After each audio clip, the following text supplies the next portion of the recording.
Viewer discretion is advised.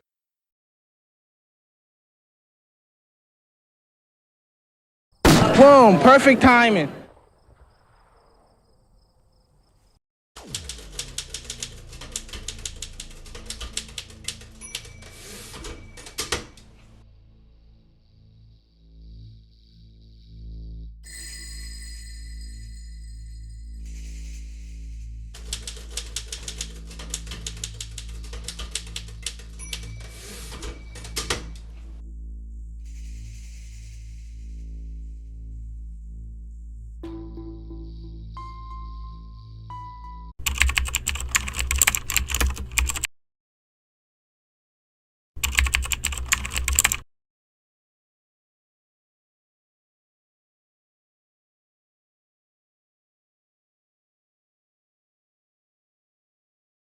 Sergeant Michael Bongiovanni, a 19-year veteran of the Gwinnet County Police Department, pulled over 21-year-old Demetrius Hollins. The stated reason for the stop was an alleged missing or improperly displayed license plate. Mr. Hollins exited the vehicle with his hands raised. Witness video shows Sergeant Bongiovanni immediately punching Mr. Hollins in the face, contradicting the later police narrative that Mr. Hollins was resisting arrest.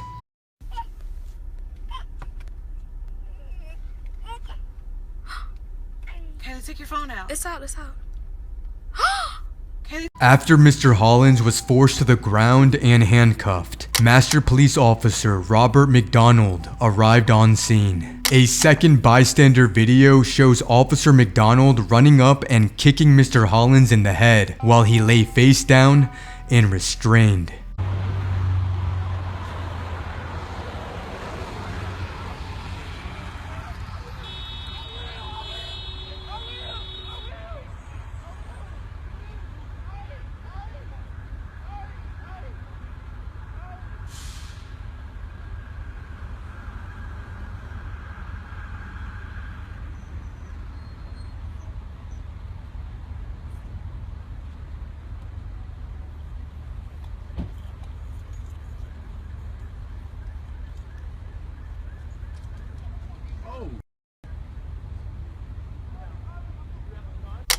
Demetrius Hollins was initially charged with multiple offenses at the time of the traffic stop, including obstruction of a law enforcement officer, possession of less than an ounce of marijuana, and driving with a suspended or expired license. These charges were later dropped after the videos of Sergeant Michael Bongiovanni punching Mr. Hollins and Officer Robert McDonald kicking him went public, exposing the misconduct and undermining the officer's credibility. Within hours, both videos spread online and quickly went viral, igniting public outrage and media coverage across Georgia. The following day, Chief Butch Ayers terminated both Sergeant Bongiovanni and Officer McDonald from the department. The initial police report said Hollins was tasered and handcuffed after he refused to get out of the car, but the document made no mention of any punching or kicking. Omitting something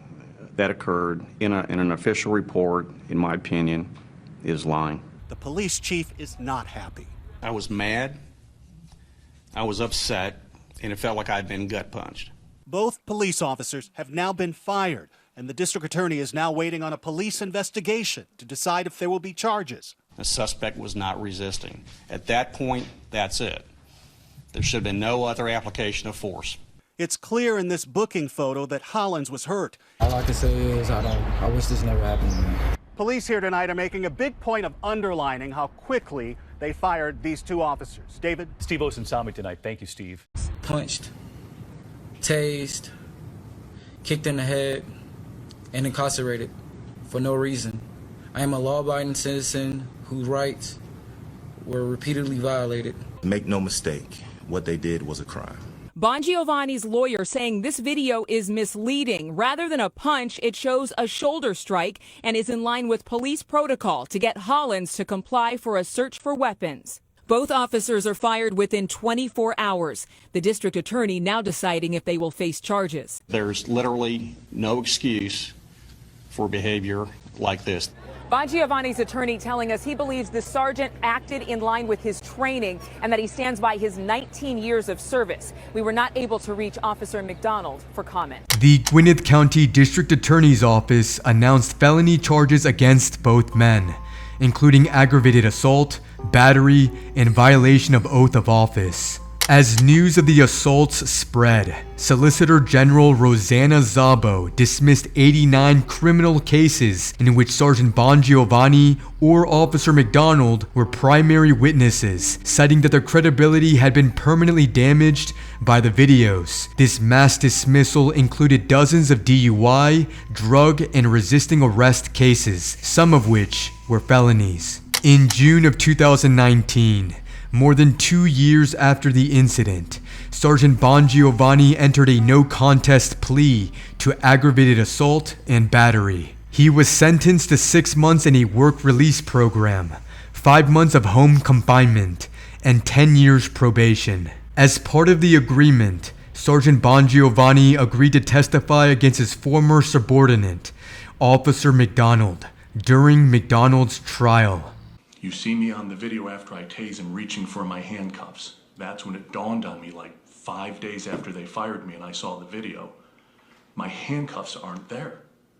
I then recollected that when I was trying to handcuff him in the car, he put his hands behind his back, he began to struggle and fight with me and physically knocked the handcuffs out of my hand, elbowed me and all that. Another officer picked the handcuffs up when the ambulance was there. He saw my badge number on them and he brought them to me. I didn't remember that at 4 in the morning when I'm writing a report, because you come in the next day and you're supposed to go over everything. I wrote the report, I went home, they fired me the next day. So they froze the report, I can't do anything. So anything that I remembered afterwards, beneficial to me or beneficial to the suspect, I was unable to put into the report. So to the best of my recollection, sir, everything is in there. But no, not everything that occurred is in there. So how did he come to be handcuffed? After I tased him, you see me reaching for my handcuffs, they're not there. I will literally switch the taser and I grab my backup handcuffs. You see me kneel down on the suspect and I handcuff him. Right. He wasn't. What else were you not allowed to put in your report? I don't recall if I put in there, and I'd have to read it. Well, it's there. Let's read it. I don't know, sir. There's just a lot that happened. That was one of the things. You'd have to ask me specifically. Would it be fair to say that Mr. Hollins had a suspended license, but he had a work school permit, correct? I believe so, yes, sir. Well, that's in your report. Yes, sir. All right. And he states to you that he was visiting his mother, which is a violation. It makes it a suspended license, correct? Correct, sir. All right. And did you also find, you had also said that you had smelled marijuana in the car at some point? Yes. And when was that? As soon as I walked up to the car. And did you ultimately find marijuana? I could see it in plain view on the floorboard. And which floorboard? The driver's side floorboard. All right. So you obtained warrants for possession of marijuana and obstruction and issued him citations for driving with suspended license, a suspended registration, which is what is suspended registration? Suspended tag? Yeah, the registration on the vehicle is either active in Georgia or it's suspended, and it could be suspended for multiple reasons. His was suspended on the state. And how did you determine that? We ran the VIN because there wasn't a license plate displayed, and very common, people take the license plate off, and when we ran the VIN, the GCIC return shows us everything, insurance, addresses, all that stuff, if it's suspended, and that's how we determined it. And you also charged him with no turn signal. Where did that occur? That was as he was traveling on Highway 29 and making a right onto Sugarloaf Parkway. All right. And you also noticed that he had a brake light violation, that he did not have a brake light, correct? Yeah, I don't recall which one, but yes, a brake light was out. I do recall that. And you understand that all those charges had been dismissed at some point because of this incident? Yes. Now, you say that at some point you thought that you recognized Mr. Hollins by what he said. About when was that? When I was telling him he was under arrest while he was in the car, he began to scream for his mom. The best way to describe it is he literally yelled, "Mom, mommy, mama, mommy." He just yelled it. It instantly triggered something because that is a very unique thing for somebody to do. And I said, I know this person from somewhere. He ran, he had a gun. I didn't know his name. I didn't know the specific details. It's not a cop thing. It's you see somebody and you recognize their mannerisms, the way they look, a tattoo. We've all done it. But in this case, it alerted me that it was something bad. And when did that happen? That happened 6 months before I believe I had arrested him. Right. But when did you hear him say mommy? In this day? In this case, on April the 12th, 2017. When he was in the car, after I told him, "You're under arrest, turn and put your hands behind your back." And I told him, "Turn," and that's when he, for a lack of better terms, he just freaked out. Did you at any time tell him, was he trying to record? No, I saw him reach under the seat. His entire body bent forward. His hand went under the seat. He was grabbing a cell phone. I'm a trained police officer. I've had people pull guns on me. 19 years on the job. That's what I thought. He did not record me to the best of my knowledge. Did you ever have a conversation telling him, "You're not going to record me"? No. Tell him that? No. Did you ever tell him, "You're not going to record me out here and nobody will ever know what happened"? No, sir. Never. In February of 2020, Officer McDonald stood trial before a Gwinnet County jury, facing the same charges of aggravated assault, battery, and violation of oath. The prosecution relied heavily on Bongiovanni's testimony, as well as the bystander videos and Mr. Hollins' own account. Mr. Hollins testified that after being kicked, McDonald pointed a gun at his head, a detail that became a flashpoint during the proceedings. The defense attacked both Mr. Hollins' credibility and Bongiovanni's motives, arguing that Bongiovanni had struck a deal to save himself and was throwing McDonald under the bus. They also disputed whether the kick targeted Mr. Hollins' head or shoulder. Now, you testified previously about the motion you did on Mr. Hollins. Your Honor, can you step down? I would ask you to step down and demonstrate the foot movement you did. Yes. The suspect was laying on the ground, rolling to the side. What I was going to do is to take my foot and push his shoulder back down on the ground like that and make it flat on the ground. Okay. How did you move your leg? Brought it up. Okay. Would you agree with me you brought your leg up to knee level? Potentially, yes. Potentially, yes? Exactly. All right. Well, how far up did your leg go? Probably about me, sure. Okay. Can I approach you, Your Honor? Where's your knee? Right there? Can you demonstrate the force you used? Okay. So when you're coming up on the scene, when you got there and as you're rounding around the car, and I don't want to go to the radio track, what I want to go to is what you actually saw with your own two eyes. When you got there, what facts did you look at to assess the situation? What did you actually look at? I looked at a sergeant, I looked at the subject on the ground, also glanced over at the car to make sure no one else was in there hiding behind the car, and looked at, like I said, the subject and his actions. So you looked at your sergeant, you looked in the car to see if nobody else was in there, okay, and then you looked to see, what was the other thing you said? The subject on the ground. Subject on the ground. But then you had said in your use of force report that the only thing that you saw was the taser and the taser probes. Fair to say? Yes, ma'am. The sergeant was holding the taser and the wires were leading to. Were you taught to kick somebody in the head? No, ma'am. Okay. Where in any of this training, this is state 60, state 63, state 64, and state 59, where in that training is any training about kicking somebody in the head? None as far as I know. I'm sorry. Oh, I'm sorry, none as far as I can remember. Okay, so you, just so we're clear, you weren't taught that? No, ma'am. Were you taught ground fighting? Yes, ma'am. Okay. Were you taught that if you're in a life or death situation, you can use whatever is in your grasp? Yes, ma'am. Okay, like a rock? Like a rock. Okay. But that would be a life and death situation? Correct. Okay. When you come up, did you think Sergeant Bongiovanni was in a life or death situation? I didn't know what I was coming up when I had to make that determination as I was running up. Okay, well, I'm unclear. You didn't know or you assessed facts. Which one is it?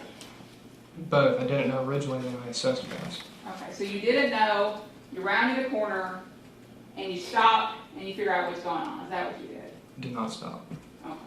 On February 20th, 2020, after several days of testimony, the jury found Robert McDonald guilty on all counts. He was sentenced to 10 years probation, a punishment that many in the community criticized as too lenient given the violent conduct caught on video. In September of 2021, attorneys Chris Stewart and Justin Miller filed a federal civil lawsuit on behalf of Mr. Hollins against Gwinnet County, former Chief Butch Ayers, Bongiovanni, and McDonald. The suit alleged excessive force, unlawful seizure, and violations of Mr. Hollins' constitutional rights under the 4th and 14th Amendments. And Tony, you had a chance to speak with Mr. Hollins today. That's right, and lawyers for Demetrius Hollins say if it wasn't for this, cell phones easily able to record what happened at this intersection in 2017, this incident would likely, they say, go unreported to police commanders, and those officers would likely still be on the force. Hollins says those involved should pay. 4 years ago, I was 22 years old, and I was assaulted by 2 Gwinnet officers. And now, after both former officers were fired and punished, and his legal team has dug into the case, Demetrius Hollins filed this federal lawsuit, wanting money from the officers and Gwinnett County. I still have some kind of PTSD from this situation. I know that there may be people that are maybe not breathing right now just as much as I am. Without the video of the bystanders, nothing would have happened. And he would probably be in jail for some stupid charge, life ruined, and these officers would probably be higher ranking in the department. This lawsuit accuses the county of a cover-up. Records show Bonjiovani had 67 use of force complaints before this incident. The department cleared him in all of them. This is a total catastrophe that should have been avoided by the department. Finally, on January 4th, 2022, the Gwinnett County Board of Commissioners unanimously approved a $400,000 settlement to resolve the lawsuit. The settlement was paid through county insurance funds, with no admission of wrongdoing by the county or the officers. The case of Demetrius Hollins is more than just a viral video. It is a reminder of what accountability looks like when the public refuses to look away. Within 24 hours of the videos going online, 2 veteran officers were fired, felony charges were filed, and nearly 90 criminal cases tied to their credibility were dismissed. That level of fallout is almost unheard of in American policing. Yet despite a jury conviction and a no contest plea, neither officer spent a single day in prison. Both walked free with probation. For many in the community, that outcome symbolized a justice system willing to acknowledge misconduct, but unwilling to truly punish it. Demetrius Hollins' courage to testify, and the bystanders who captured the assaults on camera, forced a measure of justice that would not have happened otherwise. The $400,000 settlement closed the legal chapter, but the larger questions remain. How many cases did these officers affect before they were caught? How many others go unrecorded because no camera was rolling? And what does justice really mean if violent crimes by the officers and with probation instead of prison. This case continues to stand as a call to action for citizens to film, for prosecutors to act, and for communities to demand that the badge never become a shield for abuse.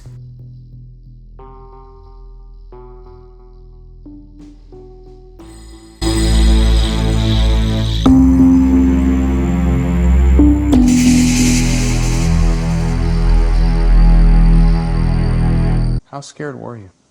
Scared. On a scale of 1 to 10, say 20. In an exclusive interview, 21-year-old college student Demetrius Hollins tells NBC News he'd had a previous run-in with the sergeant during another stop last year. So this time, he tried to reach for his cell phone camera to record the encounter, but he never got the chance. Well, I thought that he was going to at least grab one of my arms and put me in handcuffs, but I didn't realize he was going to punch me in the face.